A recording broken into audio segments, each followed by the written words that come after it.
성경 몰입학교입니다. 고린도전서 14장 할 차례입니다. 14장에서 이제 우리가 마지막 절을 보다가 제가 끝을 냈어요. 일부러. 왜냐하면은 항상 그 다음 장으로 가기 위해서는 그 앞장의 마지막 절과 연결을 해야 되기 때문에 그래요. 그래서 이제 그러나 이제 믿음, 소망, 사랑 이 세 가지가 항상 있으나 그러나 이것들 중에 가장 큰 것은 사랑이라고 되어 있습니다. 그래서 여러분 데살로니가전서 1장을 아마 3절인가 그럴 거예요. 여러분들이 참고를 하시게 되면은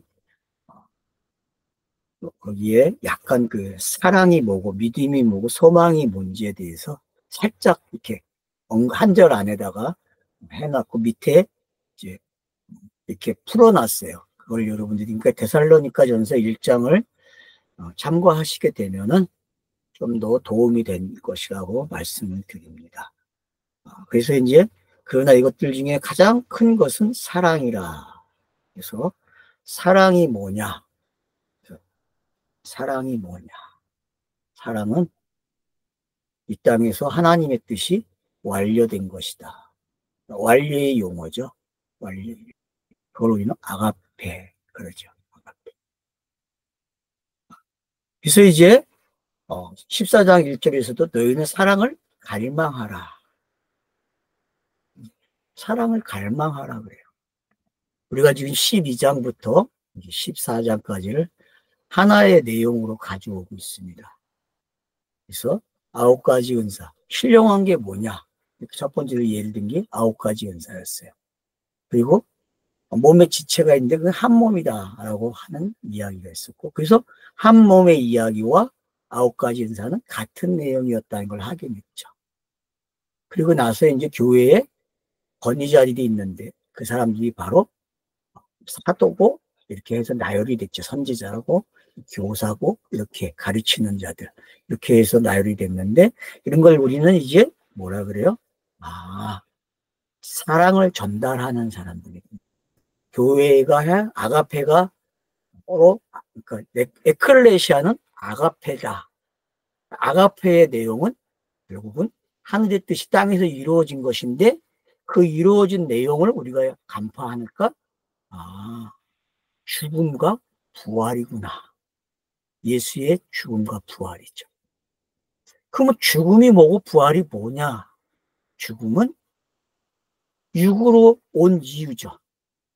육으로 온 이유예요. 예수가 인자로 오면은 두 가지 인성이 양성이 있다고 했죠. 양성.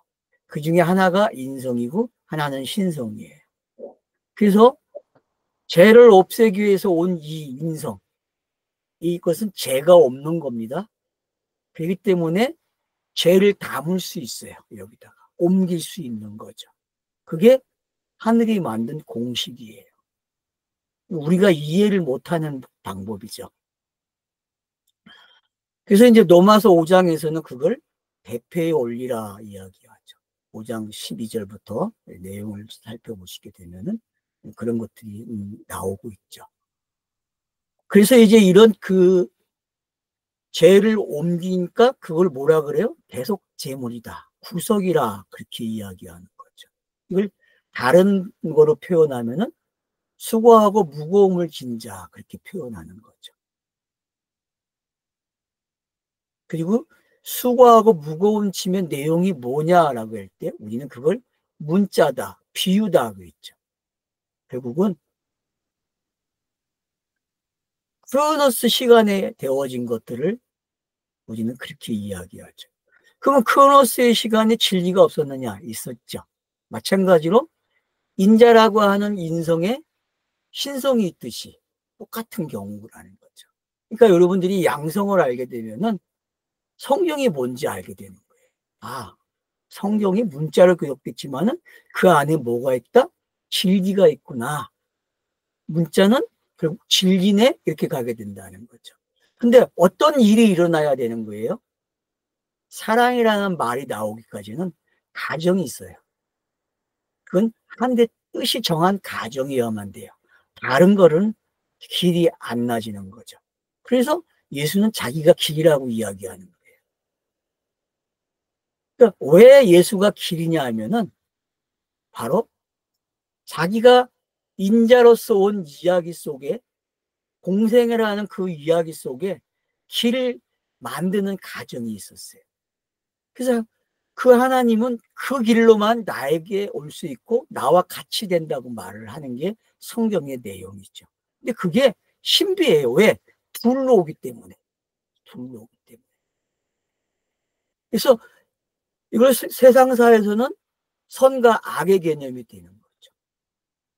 그래서 심지어는 히브리 문자는 양태를 가지고 있잖아요. 두 가지의 뜻을 가지고 있잖아요. 두 가지. 그러니까 그런 것들이 뭔지 알게 되면은 결국은 단어의 의미가 벌써 선과 악의 개념이 히브리어를 검색하게 되면 항상 등장하거든요. 모든 단어들이. 그게 왜 그렇게 시작됐느냐? 그건 바로 예수가 가지고 있는 그 인성과 신성을 설명하고 있다는 거죠. 그래서 이런 것들이 삭제가 되려면, 없어지려면은 스테로스가 세워져야 된다는 거죠. 그걸 우리는 영단번의 제사라 그러는 거죠. 영단번. 구약에 많은 제사들이 있었어요. 왜요? 이 영단번의 제사가 있기 때문에 있었던 거거든요. 그래서 영단번의 제사가 이루어지게 되면은 구약의 모든 제사는 사라지는 거죠. 그게 히브리서의 내용이죠. 그 히브리서의 내용은 예수가 하나님의 아들이고 대제사장이다. 그리고 대제사장으로 끝나는 게 아니라 멜기세덱 반차를 따른 대제사장으로 이야기함으로써 하나님의 사람으로서, 하나님의 제사장으로서 자기가 자기 일을 하고 있는 거죠. 그러니까 제사장도 자기, 제물도 자기, 성전도 자기. 그 모든 게 구약의 예포가 전부 다 올인하는 거죠. 그래서 그 인자가 가지고 있는 신비를 알아야 돼요.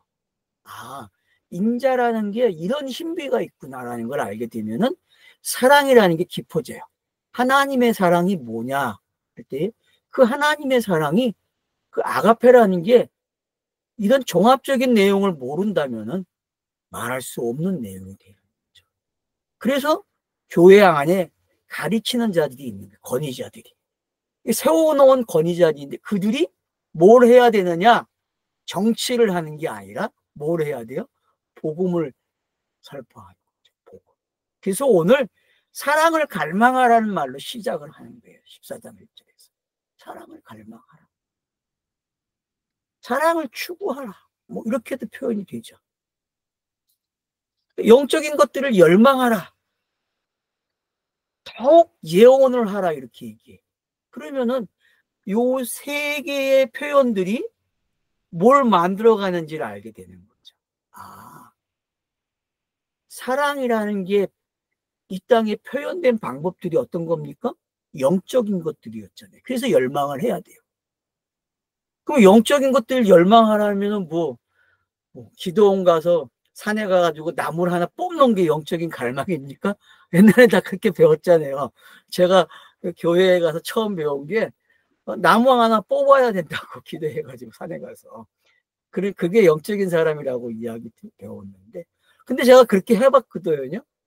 근데 결국은 성경을 읽다 보니까 그게 아무것도 아니더라고요. 그래서 제가 그냥 하는 말이 있잖아요. 성경을 읽는 게 가장 영적인 뭐예요? 열망이다. 그러니까 여러분, 영적인 열망은 딴 거 없어요. 성경을 읽는 거예요. 그러면 뭘 알아요? 아가페를 하는 거예요. 아가페. 그래서 갈망한다는 말을 여러분 한번 사전을 찾아보세요. 되게 재밌어요. 사전의 내용이요. 추구한다로 표현이 되어 있는데 디오코라고 되어 있는데, 이 디오코라는 말이 도망하다라고 되어 있어요. 도망하다, 추적하다, 박해하다, 그런 거거든요. 갈망이 그래요, 여러분. 단어가 어근을 쫓아가면 두 단어로 되어 있거든요. 어근이 1169로 되어 있는데 1169에서는 뭐예요? 두려움, 그래요. 겁난, 믿음이 없는 두려움, 이런 거예요. 그런가 하면 또 1169 말고 1249를 가볼까요? 1249에서는 디아코노스라고 하는데 시종인, 시종 주는 사람, 뭐 기독교인, 선생, 목사, 집사, 목사 이런 거로 가고 있어요. 그러니까 우리가 좀 생각을 해야죠. 갈망이라는 게 우리가 사전적으로 우리가 국어 사전적 개념이나 한문 개념으로 갈망을 이해하면 안 된다는 거예요. 그러면은 추구한다라는 번역도 좀 이상한 거죠. 그리고 갈망을 한다는 것도 번역이 좀 안 맞아요. 이걸 제가 여러분에게 연구를 하라고 힌트를 드리는 거예요. 그러니까 이 단어가 이렇게 보면 안 되는구나 라는 걸 알게 되죠. 그러니까 종의 개념에 가깝거든요. 종의 개념. 뭔가 추구해가는 종의 개념이에요. 그러니까 이런 시종인이라고 표현되어 있잖아요. 뭐 두려움. 그러니까 이런 것들을 우리가 좀 이게 따져보게 되면은 결국은 도망하다, 근데 도망하다 해서 결론적으로 어근을 이제 도망하다 해서 어근을 쫓아가니까 그런 언어들이 파생이 되고 있다는 걸 여러분들이 기억하시게 되면 꼭 번역된 용어로만 갈 수 없다라는 것도 하나의 공부 방법이 되는 거예요. 그래서 여러분들이 참고하시고, 여기서 말하는 이 갈망이라는 게 우리가 국어사전적인 개념으로 접근하면 좀 안 되겠다는 말씀을 드립니다. 그러면서 보세요. 그러나 영적인 것들을 열망하며 또한 더욱이 예언을 하라 그래요. 자, 열망한다. 영적인 건. 영적인 게 뭔지 이해가 되죠. 저는 그냥 성경 읽기라 그럽니다, 여러분. 열망하는 방법이. 다른 거 없어요, 여러분. 다른 거. 성경을 읽으셔야 돼요. 영어를 아는 방법은요, 신령한 걸 아는 방법은 성경 읽기밖에 없어요. 성경 읽기. 이 땅에서 어떤 것을 체험하고 그걸 엔조이하게 되면요, 여러분 몸이 쇠퇴해진다는 것만 아세요. 그리고 결국은 성경과 멀어져요. 가까울 수가 없어요. 성경은 그걸 지지하지 않습니다. 그래서 이제 14장에서 계속 이야기하겠지만은 우리가 이 땅의 것들로 체험되고 있는 것들, 영적인 것 같아, 초자연적인 것 같잖아요. 근데 여러분, 그건 성경이 말하는 초자연적인 게 아니라는 걸 알고 계셔야 돼요. 내가 복음을 알아채리는 거. 문자를 읽는데 복음의 내용이 알게 되고 그 복음의 내용을 알게 되니까 내가 영이 돼 있는 게 그게 가장 신령한 거예요, 여러분. 가장 신령한 거. 이거를 계속 검증하는 방법은요, 체험이 아니에요. 성경 읽기예요. 성경을 읽으십시오. 그래서 더욱 예언을 하라 그래요. 자, 예언은 뭐라 그랬습니까, 제가? 쉬워요. 그냥 말을 해주면 되는 거예요. 근데 어떤 말을 하는 거예요? 크로노스와 카이로스를 다 이야기해 주는 거예요. 땅에서는 이 절차가 꼭 필요하기 때문에 크로노스와 카이로스를 가지고 이야기해 줘야 돼요. 그리고 최종적으로 영이라는 걸 이야기해 줘야 되겠죠. 그게 그 하나님과 같은 신분이 되는 거니까요. 그래서 예언이라는 거는 복음을 전하는 거다. 그렇게 정의할 수 있죠. 복음이 해석되는 거예요. 이제 뒤에 나가면은 이제 알게 됩니다. 이는 방언을 하는 자는 사람들에게 하지 않으며 하나님께 말한다. 자, 방언에 대해서 이제 우리가 오해를 풀 게, 앞에서는 여러 문자라고 해놨잖아요. 여러분, 여러 문자예요. 다른 나라 문자들과 그걸 방언이라고 했는데 여기서는 이제 방언 그러면은 하나님께 대화하는 걸로, 하나님께 아뢰는 걸로 이야기가 되고 있다는 거죠. 그러니까 그러면은 자, 선지자들이 가지고 있는 구약의 성서에 나오는 거, 여러분 그 이사야서를 한번 봅시다요. 자, 역사적 사건이 있고 그 역사적 사건 안에 선지자가 등장을 해요.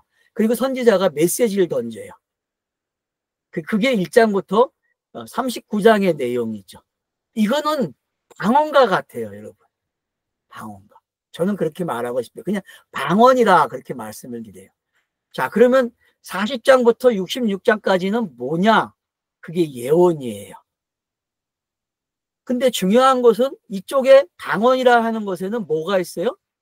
역사와 하나님의 계시가 들어있어요. 하나님의 예언, 선지자에게 지금 예언이 있죠. 그죠? 근데 예언이 아직 해결됐어요? 안 됐어요? 이거는 해결이 안 된 장세예요. 1장부터 39장은. 그냥 역사를 이렇게 봐야 될 힌트를 주고 있는 거죠. 그리고 그 역사와 그 선지자의 선포의 내용이 이제 40장으로 오기 시작하면은 뭘로 바뀌어요? 그냥 일방적인 메시아 예언으로 바뀌게 되는 거죠. 그럼 메시아 예언이라는 게 뭐예요? 그걸 묵시문학이라고 그러거든요. 그러니까 하여튼 해석된 용어죠. 구약에 이미 방언이 뭐고 예언이 뭔지가 아주 분명하게 이사야서에서 선을 그어놨다는 거예요. 그러니까 기존의 뭐 문자, 언어, 그게 방언, 뭐 그렇게 어렵게 생각하지 마세요. 그냥 여러분들이 이사야서 1장에서 39장까지 그냥 방언 그러세요. 근데 방언 안에는 역사의 시간이 있고 또 뭐가 있어요? 선지자가 계시를 받아서 전달하는 메시지가 있단 말이에요. 그럼 예언은 뭐예요? 전달받은 것을 내놓는 거거든요. 구약의 선지자들은 메시아가 온다는 것까지는 말을 해요. 그죠? 구약은 거기까지 말을 하는 거죠. 그건 다 자기의 말이 아니잖아요. 그 하나님이 말을 하게 하는 거죠. 입이 열리는 거죠. 혀가 열리는 거죠. 모세도 선지자잖아요. 근데 말 못한다니까 아론이 대신한다고 했지만 결국 모세가 말하는 자가 됐잖아요. 근데 모세가 말하는 자가 언제부터 됩니까? 그럼 신명기 가면은 모세가 말을 하기 시작해요. 그러니까 앞에의 민수기서나 내기서나 출애굽기 같은 거는 다 뭐예요? 결국은 방언과 같은 거예요. 근데 신명기 가면 뭘로 와버려요? 예언으로 와버리는 거죠. 이런 성격을 여러분들이 가지고 성경을 읽게 되면은 좀 접근하는 방법이 건전해요. 무슨 얘기인지 알겠죠? 제가 지금까지 이렇게 이 땅에서 살면서 얻은 경험이에요. 그리고 전 나름대로 그냥 정리한 거였어요. 저의 생각이에요. 그러니까 뭐 이거 뭐 꼭 따르라 말라는 건 아니에요. 그냥 힌트를 드리는 거예요. 저 같은 경우는 이렇게 봤습니다. 이렇게 하니까 외래 성경 읽기에 도움이 됩니다. 그런 말씀을 드리는 거예요. 그렇게 이해를 하시면 되고. 그러면 공생애는 어떤 거예요? 공생애도 여러분, 자, 산상수훈 같은 거. 이거 다 뭐예요? 이거는 예수가 자기가 육에서 벗어나는 이야기죠. 벗어나야 될 시간을 이야기하고 있다는 거죠. 이 산상수훈은. 그런 의미에서도 이건 방언에 속해요. 방언에. 그러나 뒤로 가면 갈수록 어떻게 됩니까? 명확해지기 시작해요. 메시지들이. 그래서 마태복음에 5개의 가르침이 있는데 그 5개의 가르침들을 우리가 추적했고 제 강의 속에 있어요.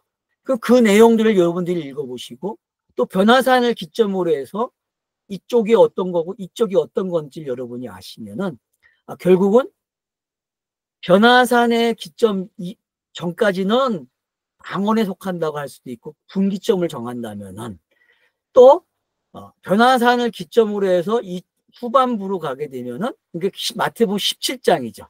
17장 이전과 17장 이후에 이 변화점이 어떻게 달라지고 있는지를 여러분들이 조금만 구분하실 줄 알게 되면은 방언과 예언이라는 게 어떤 건지 좀 이해하실 수 있는 이게 극락이 있다는 거죠.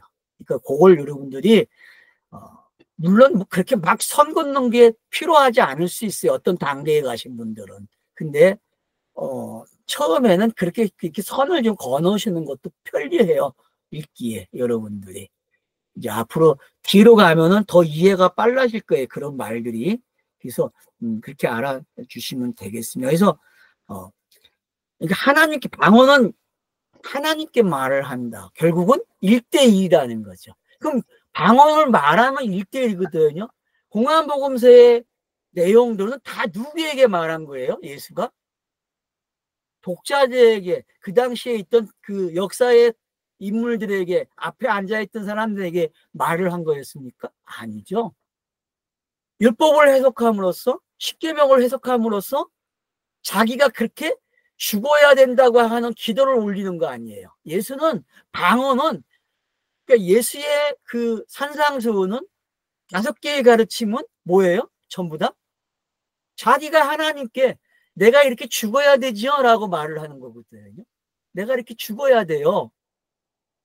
그렇게 읽어져야 그게 하나님께 기도하는 거라 말하는 거죠. 그래서 방언은 하나님께 기도하는, 결국 누가 하는 거예요?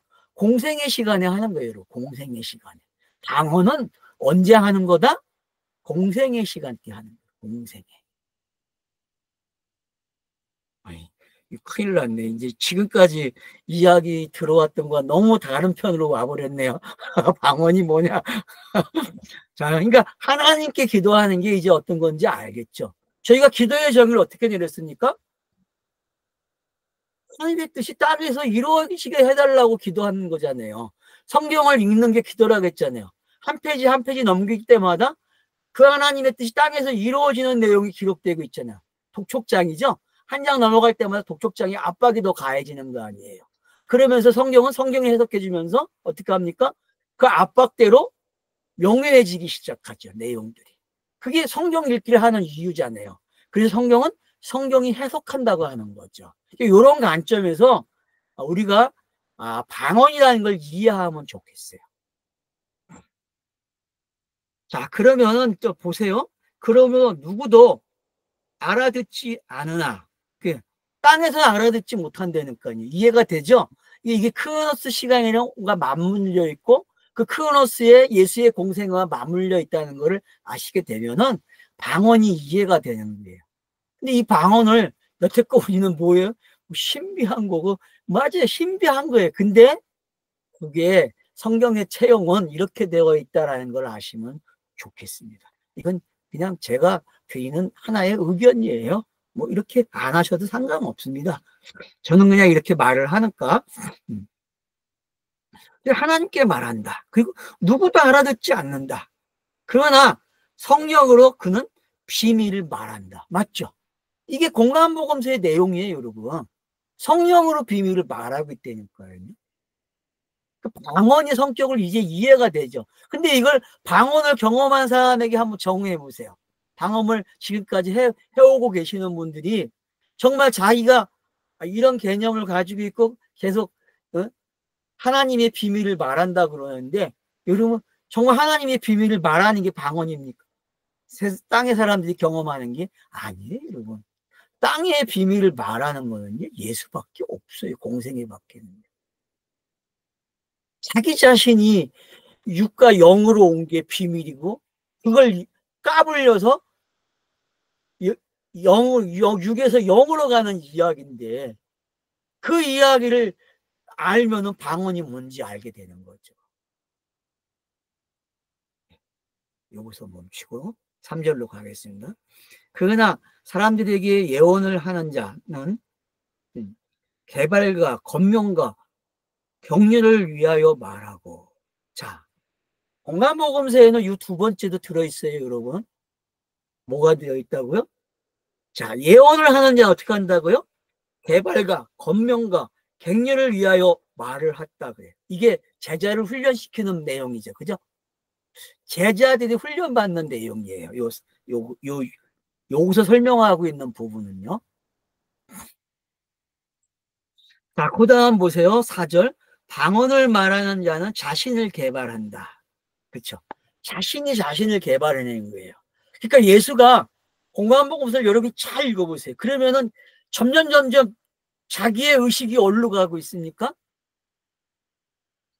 메시지도 그렇고 모든 게 자기가 하나님의 아들이라는 게, 그리고 나는 대성물로 왔다는 메시지로 가게 돼 있다는 거죠. 그와 관계돼서 여러분들이 이해를 하시게 되면은 지금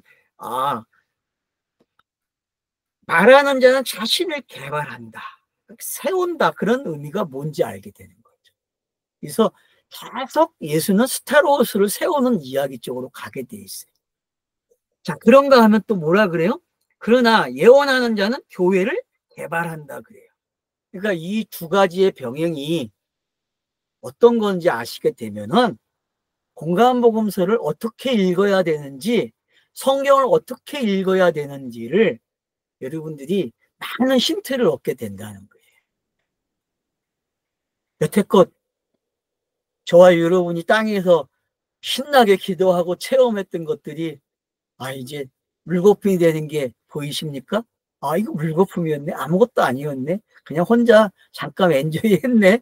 이렇게 끝내버려야 돼요. 끝낼 수 있겠습니까? 예, 그러겠죠. 자, 그런가 하면 보세요. 그러나 나는 너희 모두가 방언들을 말하기를 원하나 또한 더욱 너희는 예언을 하라. 해석하지 못하는 경우를 제외하고는, 그러나 예언하는 자는 방언을 하는 자보다 더 크니 이는 교회가 대발을 세움을 받게 하려 함이니라. 그렇게 얘기해요. 그러니까 결국은 방언에서 예언으로 오는 게 공관복음서의 기록순이고 이사야서의 기록순이었어요. 그러면 창세기는 아닐까요? 창세기도 이렇게 기록이 되어 있다는 걸 아셔야 돼요. 예를 들어서 천지창조의 이야기가 아담과 하와의 이야기로 들어오는 것 보세요. 그리고 이게 노아의 가족으로 들어오게 되고, 그리고 셈이라는 가족을 통해서 아브라함이 나오는 게 어떤 건지, 이런 여러분들이 방언과 예언이 어떤 거에 병행이 되고 있는지를 알게 되면은 이 방언과 예언이라는 게 성경이 기록되는 방법이구나라는 게 이제 아시게 되는 거죠. 그러면은 지금까지 우리가 해왔던 성경 공부, 고린도전서를 봐왔던 이야기 어때요? 좀 설득력이 있잖아요. 일관성이 있잖아요. 통일성이 있잖아요. 아닙니까? 어쨌건 고린도전서를 통일성 있게 강의한 사람들이 없어요. 자기가 만약에 어떤 통일성을 가지고 이야기하게 되면은 1장부터 16장까지의 내용이 일치가 돼야 되거든요. 근데 전부 다르게 해석해 왔잖아요. 안 그렇습니까? 교회의 문제를 가지고 그 문제에서 끝나버려요. 그리고 이게 교회에게 답 준 거라고 해서 오늘날 현대교회는 이런 문제를 이렇게 접근하라고 가르쳐 주고 있잖아요. 모든 내용이 예수가 그리스도가 되는 내용으로 오지 못하고 있다는 거죠. 근데 저는 예수가 그리스도가 되는 내용으로 일관성 있게 지금 강의를 하고 있어요. 그럼 뭐가 유익인지 여러분 스스로가 판단하시고 결정하시면 되겠죠.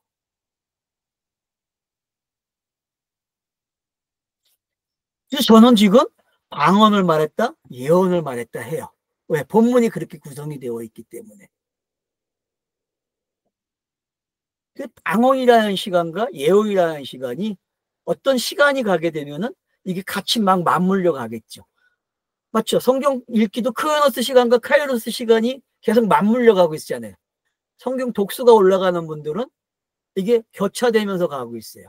어느 순간 크로노스인데 카이로스도 그냥 읽어버리는 사람이 있고, 이게 교차되고 어떤 시간은 예수인데 그리스도를 읽어버리는, 이런 성경 읽기가 되는 분들에게는 뭐 방언이나 예언이나 다 같은 말이죠. 그래서 제가 그랬잖아요.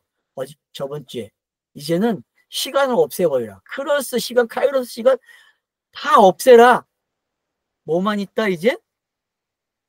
그냥 영에 관한 이야기만 있다. 이게 프리덤 아닙니까 이게. 근데 땅에는 이 두 경우가 항상 있다는 거예요. 신비죠. 아이러니고.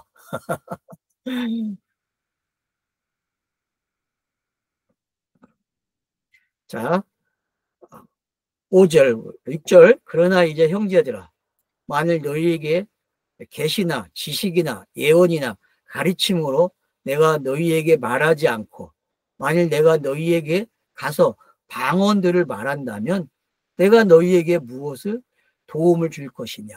맞죠? 자기의 경험을 가지고 설명하는 거죠. 그러니까 지금 이 내용이 뭔지 분명하게 알라는 거죠. 방언과 예언이라는 게, 그리고 앞에서 왜 교회에 일꾼을 세워놨는지 12장 마지막 부분에서 사도로부터 시작해서 세워지는 사람들이 있었고, 그리고 13장에 사랑이 뭔지가 알게 되니까, 그래서 거울과 거울로 보던 게 이제는 뭘로 봐요? 얼굴과 얼굴로 보는 그 대면의 시간이 왔다는 게 어떤 건지 알게 되면은 방언의 시간에서 예언의 시간으로 오는 건 당연한 거잖아요. 그래서 사도 바울도 지금 이제 야 내가 지금 너희한테 방언 차원에서 말해줄까? 아니면 예언 차원에서 말해줄까? 니네 한번 스스로 결정을 해봐. 내가 뭘 해주면 좋겠니? 물어보는 거거든요. 그러니까 방언을 시작해서 어디까지 와야 돼요? 예언까지 와야 되죠. 근데 시대가 은혜의 시대고 복음의 시대잖아요. 그러면은 여러분의 성경 읽기의 시각이 어디로 와야 되는지 스스로 결정할 수 있다는 거죠. 그 7절 말씀이 되게 재밌죠? 6절 말씀이. 그 예를 들어요. 그럼에도 실절에 플룻이나 하프가 생명력 없는 소리를 낸다고 하면 음색들을 구별하도록 주지 않으면 어떻게 플룻을 연주하고 하프를 연주하는 것을 알 수 있겠느냐. 그렇죠? 그러니까 방언의 시간에는요. 분명하지 않아요. 다른 사람들이 듣기에는 이게 뭔지 못 알아들어요. 통역이 있어야 되거든. 뒤에 가면 나오지만은. 그래서 결국은 예언도 그렇고 방언도 그렇고 어떤 질서가 있어요. 그러면 에클레시아가 뭐냐면은 공동체가 모여있는 질서 있는 공동체라는 거죠. 그냥 우왕좌왕하고 무질서한 게 아니라 에클레시아 안에는 성경이 말하는 어떤 질서가 있다는 거죠. 그게 뭐냐면은 성경에 기록되는 방법이었고 예수가 사역한 어떤 방법이었다는 거죠. 공생애에 등장한. 그런 것들이 지금도 어디에 있다? 에클레시아 안에 있다는 거죠. 이게 신비예요, 여러분. 이게. 그래서 혼자 에클레시아가 되면 안 되는 거예요. 여러 사람이 모여서 에클레시아가 돼야 된다는 거죠. 왜? 서로가 견제가 되고 서로가 교훈을 할 수 있고 서로가 가르쳐 줄 수 있어요. 왜? 서로가 그 자리에 섰기 때문에. 영이 된 게 어떤 건지 이제 알겠죠. 그래서 함부로 정죄하지도 않고 함부로 나대지도 않아요. 왜? 모든 게 질서정연하게 되어 있다는 거죠. 어떤 사람이 말을 하게 되면은 그 말을 판단하고 해석해 주는 사람이 있어요. 이게 정설인지 아닌지. 그리고 그게 준비돼야만 말을 할 수 있고. 얼마나 멋있어요, 여러분. 그러니까 그런 기간이 있다는 거죠. 그게 성경이 가지고 있는 힘이죠. 권위고. 성경 스스로가 이런 장치를 다 가지고 있다라고 설명을 하고 있는 거예요, 여러분. 그래서 성경을 읽으면은 독단적이지 않게 되고 또 남을 판단하지 않게 되고 익은 곡식이 돼서 고개를 숙이는 거예요. 왜? 다 포용할 수 있기 때문에. 그게 아가페 아닙니까? 그게 예수가 가상 실현에서 말한 결정적인 메시지 아닙니까? 다 이루었다. 그리고 다 이루었다는 교만이 아니에요. 그건 가장 겸손이잖아요. 그게 아가페 내용이잖아요. 이런 걸 우리가 알게 된다면은 성경 읽기를 어떻게 해야 되고 성경 읽은 것을 어떻게 우리가 나눠야 되는지를 잘 이야기해 주고 있다라는 말씀을 드리고 싶습니다. 네, 쉬었다 하겠습니다.